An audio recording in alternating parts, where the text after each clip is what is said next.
merupakan salah satu ekosistem paling penting di dunia yang berperan dalam menjaga keseimbangan lingkungan, mendukung keanekaragaman hayati, serta memberikan manfaat ekonomi dan sosial bagi masyarakat.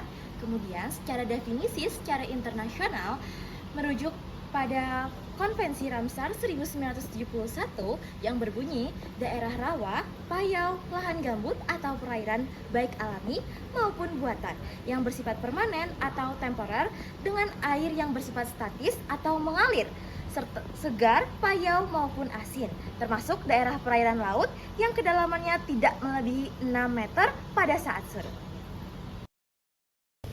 Lahan basah dapat dikategorikan berdasarkan karakteristik ekosistemnya menjadi dua bagian utama. Yang pertama yaitu lahan basah alami. Apa sih lahan basah alami? Lahan basah alami adalah lahan basah yang terbentuk secara alami tanpa tangan manusia dan memiliki peran penting dalam ekologis. Kemudian ada pun jenis lahan basah alami yaitu yang pertama ada rawa gambut. Rawa gambut adalah lahan basah yang terbentuk dari akumulasi bahan organik dalam kondisi anaerobik. Contohnya ada di Kabupaten Barito Kuala. Yang kedua yaitu hutan mangrove. Hutan mangrove sendiri yang terletak di kawasan pesisir dan berfungsi sebagai benteng alami dari abrasi laut serta tempat berkembang biak berbagai spesies ikan dan burung. Contohnya sendiri ada di Kabupaten Kota Baru. Yang terakhir ada danau, merupakan perairan dengan karakteristik air yang bersifat tawar. Payau atau asin tergantung pada lokasi geografisnya. Contohnya yaitu Danau Panggang di Kabupaten Hulu Sungai. Nah, jenis lahan basah yang kedua itu adalah lahan basah buatan, di mana lahan basah buatan ini adalah ekosistem yang diciptakan oleh manusia untuk berbagai tujuan termasuk pengendalian banjir, irigasi pertanian, dan konservasi lingkungan. Contohnya yang pertama itu adalah waduk atau bendungan, yang mana ini merupakan bangunan yang dibentuk untuk menyimpan air guna irigasi dan pembangkit listrik tenaga air. Salah satu contohnya itu adalah Waduk Riam Kanan yang ada di Kabupaten Banjar. Lalu yang kedua adalah tambak perikanan. Tambak perikanan ini adalah kolam atau area lahan yang dibangun khusus untuk budidaya organisme air seperti ikan, udang, dan kerang. Salah satu contoh di Kalimantan Selatan itu adalah tambak yang ada di Kabupaten Kota Baru yang digunakan untuk budidaya udang. Karakteristik ekologis lahan basah.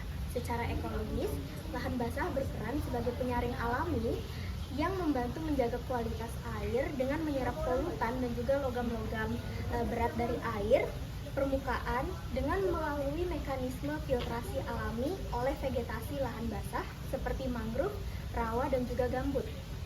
Keanekaragaman hayati yang tinggi juga menjadi salah satu karakteristik utama lahan basah, di mana ekosistem ini menjadi habitat bagi berbagai spesies flora dan fauna, seperti contohnya ikan, burung air, dan sarang burung bangau tongtong.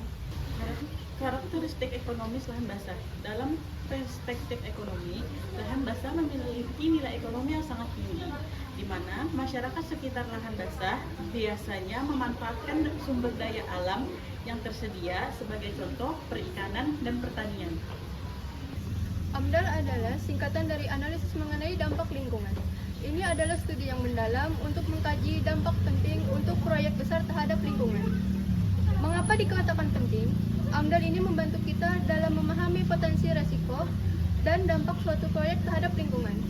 Tahapan AMDAL ada 4. Yang pertama, pengumpulan data. Yang kedua, analisis dampak. Yang ketiga, identifikasi otentik. Yang keempat, pemantauan dan evaluasi.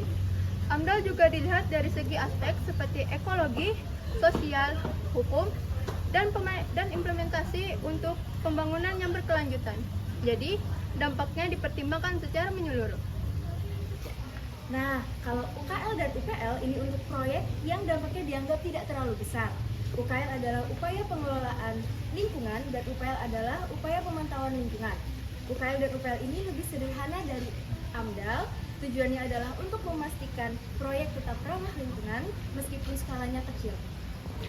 Meskipun terdapat perbedaan skala antara AMDAL, UKL, dan UPL, mereka juga mempunyai persamaan dan juga perbedaan. Persamaannya pertama, waktu penyusunan sama-sama disusun sebelum proyek dimulai. Kedua, tujuan penyusunan sama-sama untuk menjaga lingkungan. Sedangkan perbedaannya ada 5. Pertama, skala usaha atau kegiatan. AMDAL untuk proyek besar, sedangkan UPL dan UKL untuk proyek kecil. Kedua, dampak lingkungan. AMDAL dampaknya besar, sedangkan UKL dan UPL dampaknya relatif kecil. Ketiga, format dokumen. AMDAL formatnya kompleks, sedangkan UKL dan UPL formatnya lebih sederhana. Keempat, penyusunan dokumen. AMDAL disusun oleh tim ahli, sedangkan UKL dan UPL bisa disusun oleh pemilik proyek.